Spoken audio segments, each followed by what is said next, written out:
High everyone, welcome back to my channel. कसे आहात तुम्ही सगळे? तर आजचा व्हिडिओ तुमच्या रिक्वेस्टवर मी घेऊन आली आहे.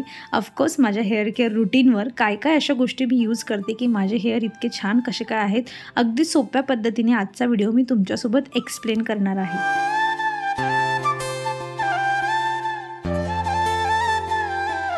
मनुष्याचा हा स्वभाव झालेला आहे.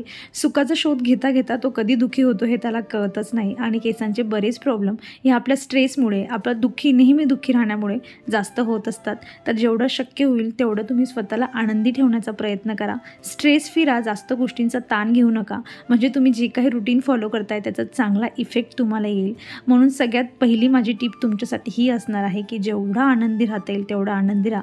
छोट्या छोट्या गोष्टींमध्ये आनंद शोधा, म्हणजे लवकर आनंद जो असतो आपल्याला मिळत असतो आणि स्ट्रेस आपल्याला येत नाही. स्ट्रेस येतील अशा गोष्टींपासून दूर राहा, म्हणजे आपल्याला स्ट्रेस घेण्याची वेळच येणार नाही. आणि स्ट्रेसपासून कसं दूर राहावं यासाठी तुम्हाला परत एक व्हिडिओ बघायला जो आहे तो लागणार नाही.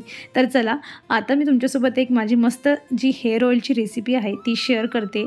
आणि खरंच खूप उत्तम असं हे हेअर ऑइल आहे. तुम्हाला जास्त पैसे खर्च करायची गरज नाही आहे. खूप इफेक्टिव्ह असं हे हेअर ऑइल आहे. तुम्ही ह्या प्लेटमध्ये जे काही सामान बघताय, तर जसं मी इथे ठेवलं आहे कढीपत्ता, लवंग, कलोंजी आणि हे जे तुम्ही म्हणजे कलोंजी म्हणजे हे जे ऑनियन असतात ना त्याचे सीड्स असतात. आय थिंक हे मला पण एक्झॅक्टली माहीत नाही, पण याला कलोंजी म्हणतात. मराठीत काय म्हणतात आय डोंट नो. आणि त्यानंतर जे आहे मी इथे घेतलेलं आहे हे रोजमेरीच्या जे लिव्ज असतात ना, रोजमेरी लिव्ज असं याला म्हणलं जातं. मी याची लिंक तुम्हाला डिस्क्रिप्शनमध्ये देईल, तुम्ही घेऊ शकता. जास्त महाग मिळत नाही, खूप वेगवेगळ्या पद्धतीने तुम्ही याला यूज करू शकता. तर इथे 2 मोठे चम्मच जे आहे मी रोजमेरीचे लिव्ज घेतलेले आहे.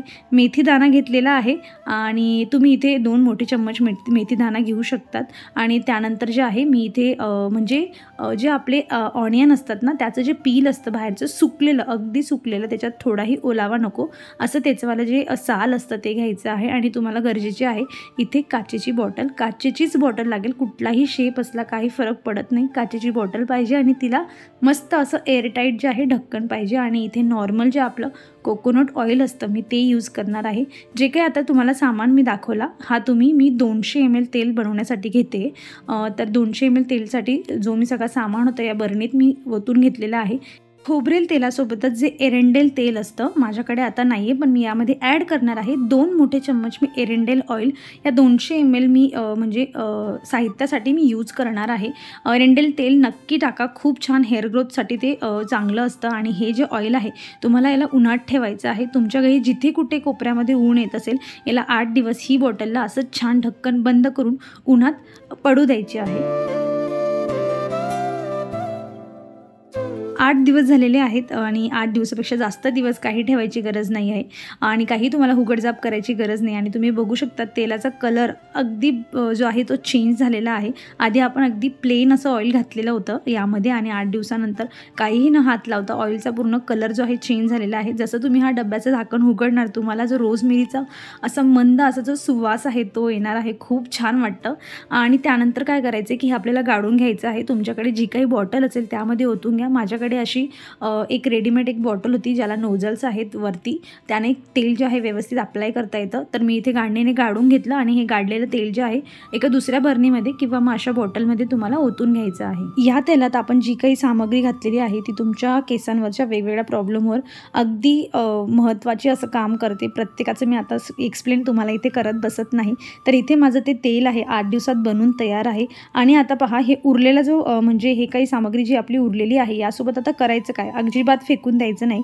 हे परत जे आहे प्रोसेस आपल्याला रिपीट करायची. ही सगळं जो आता हे जे उरलेलं आहे ते तुम्हाला त्याच बॉटलमध्ये घालायचं आहे. आणि परत जे आहे थोडं थोडं जे आपण स्टार्टिंगला प्रोसेस केली होती, जे जे सामान आपण घेतला होता कढीपत्ता अँड ऑल, ते सगळं याच्यामध्ये घालायचं थोडं थोडं करून.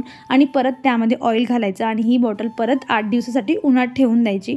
उन्हात ठेवल्यानंतर 8 दिवस झाले, आता तुमचं 8 दिवसात तर पहिलं तेल संपणार नाही. मग काय करायचं, 8 दिवस झाल्यानंतर ही बॉटल परत घरात घ्यायची आणि पडू द्यायची. जोवर तुमचं तेल संपत नाही त्यानंतरच तेल संपल्यावर मग ह्या बॉटलमधून तेल जे आहे गाळून घ्यायचं. म्हणजे काय होईल, ही प्रोसेस तुम्ही अजून 2 वेळा म्हणजे एकाच सामग्रीमध्ये थोडी सामग्री ॲड करत करत 3 वेळा तुम्ही हे तेल अशा पद्धतीने बनवू शकता. बाहेरून काहीतरी लावण्या इतकंच जर तुम्ही आतून तुमच्या शरीराला पोषण दिलं, जसं की आहे ड्रायफ्रूट्स, सीड्स, हे तुम्ही रात्री भिजवत जे आहे घालून खाऊ शकतात. नाही तर तुम्ही ड्रायफ्रूट्स जे आहेत त्यांचा लाडू बनवून खाऊ शकतात. काय होईल की तुम्हाला मल्टिपल ड्रायफ्रूट्स एकाच लाडूमध्ये मिळतील आणि केसांसाठी ड्रायफ्रूट्स खूप चांगले असतात. तसंच त्यासोबत जे आहे नेक्स्ट तुमची महत्त्वाची गोष्ट आहे काळी तीळ. काळी तीळ पण केसांसाठी खूप चांगली असते. तुम्ही दिवसातून 1 चम्मच जरी तुम्हाला खाता आली चटणीच्या हिशोबाने किंवा वेगवेगळे तुम्ही नेटवर सर्च करू शकतात की तुम्ही काळी तीळचं काय काय बनवू शकतात. पांढरी तीळही चांगली असते, पण त्यापेक्षा काळी तीळमध्ये खूप जास्त जे आहे प्रमाण जे कॅल्शियम वगैरेचं असतं ते जास्त असतं. त्यासोबतच जे काळे मनुके असतात तेही केसांसाठी खूप चांगले असतात. त्याच्याने हेअर ग्रोथ जी असते ती खूप चांगली होते. त्यामुळे काळे मनुकेही तुम्ही खाण्याचा खूप जास्त प्रयत्न करा. आणि त्यानंतर मी नेहमीच तुम्हाला सांगत असते की आवळा किती जास्त महत्त्वाचा आहे. हा एक असा पदार्थ आहे जो मी माझ्या डाएटमध्ये असं समजून घ्या की दररोज खात असते वेगवेगळ्या पद्धतीने.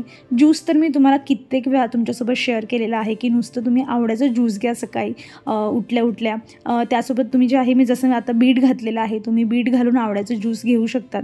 थोडी टेस्ट अजून छान होऊन जाते. वाटलं तर त्यामध्ये थोडं मीठ घाला, काळी मिरी घाला, ज्याने टेस्ट त्याची अजून छान होऊन जाते. आणि ज्यूस नसेलच आवडत आणि तुम्हाला स्टोअर करून ठेवायचं आहे, जसं उन्हाळ्यात आवळा जास्त मिळत नाही, तर आवळाची कँडी बनवा, गूळ टाकून बनवा, साखर टाकून बनवा, मीठ टाकून बनवा आणि वर्षभर तुम्ही हा आवळा जो आहे तो कंझ्युम करू शकता. आणि ट्रस्ट मी, आवळा तुम्ही रेग्युलर बेसिसवर जर खाण्याचा प्रयत्न केला तर तुम्हाला अजिबात हेअर प्रॉब्लेम होणार नाही, ही माझी गॅरंटी. त्याच पद्धतीने कढीपत्ता देखील खूप चांगला असतो आणि आपण बऱ्याच वेळा भाजीत कढीपत्ता टाकतो पण त्याला साईडला काढून टाकून देत असतो. तसं न करता तुम्ही त्याला बारीक चिरून जो आहे कोथिंबीरसारखा भाजीमध्ये घालू शकतात, जेणेकरून तो आपल्याने खाल्ला जाईल. नाहीतर तुम्ही जेव्हा चटणी बनवतात किंवा मसाला बारीक करून घेत असतात तेव्हा तुम्ही कढीपत्त्याची काही पानं घालून त्यांनाही बारीक करून घ्या, जेणेकरून त्याच्यातलं जे काही चांगले गुणधर्म आहेत केसांसाठीचे ते आपल्याला मिळतील. आणि अशा पद्धतीने मुलं देखील मग हे आवडून खातात आणि त्यांनाही कळत नाही की आपण काय बारीक करून टाकलेलं आहे तर ते.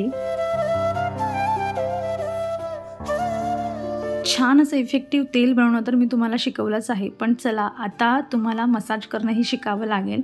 किमान तुम्ही कमीत कमी 10 मिनटं तरी प्रत्येक आठवड्याला जेव्हा 2 वेळा तुम्ही केसांना तेल लावताय, मला कमेंटमधून नक्की कळवा की तुम्ही कमीत कमी 10 मिनटं तरी तुमच्या केसांना मसाज करतात की नाही. आणि मला माहिती आहे तुम्ही नाही करत, 2 मिनटात आपल्या केसांना तेल लावून होत असतं, तर असं करू नका.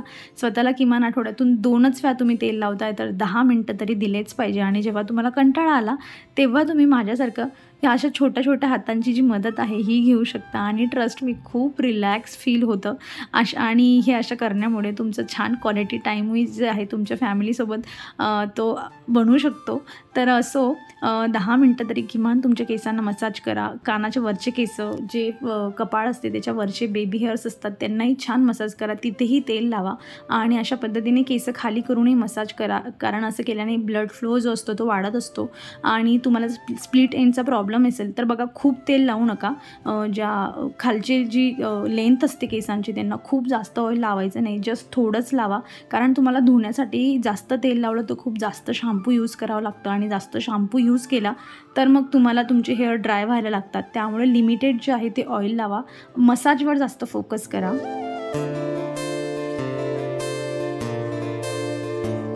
आता मी तुम्हाला एक हेअर टोनर जे आहे ते बनवून दाखवणार आहे.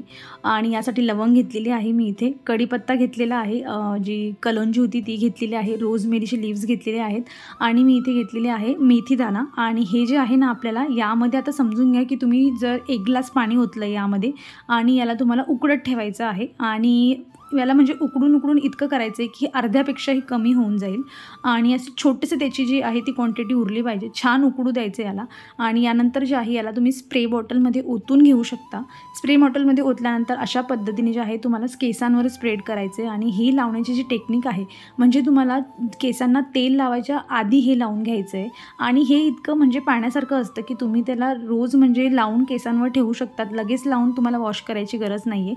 हे एक टोनर जसं पाणी आहे फक्त आणि यात एवढा स्मेल वगैरेही येत नसतो, त्यामुळे तुम्हाला फीलही होणार नाही की तुम्ही काय लावलं आहे. आणि जर तुम्ही म्हणजे चंपी करायच्या 10-20 मिनटा पहिले, तेल लावायच्या 10-20 मिनटा पहिले हे लावून घ्यायचं, त्यानंतर तेल लावून घ्यायचं आणि मग तुम्ही वॉश करू शकतात. कारण तुम्ही ऑइल नंतर जर हे केसांवर स्प्रे केलं तर ते केसांवर बसणार नाही, ऑइल ॲब्झॉर्ब होऊच देणार नाही, त्यामुळे तुम्हाला याचा काही रिझल्ट जो आहे मिळणार नाही. हवं तर तुम्ही अशा पद्धतीने मसाज करून घेऊ शकतात त्यानंतर, आणि मग त्यानंतर ऑइल लावायचं आणि मग पाहिजे तेव्हा तुम्ही त्याला केसांना वॉश करू शकता.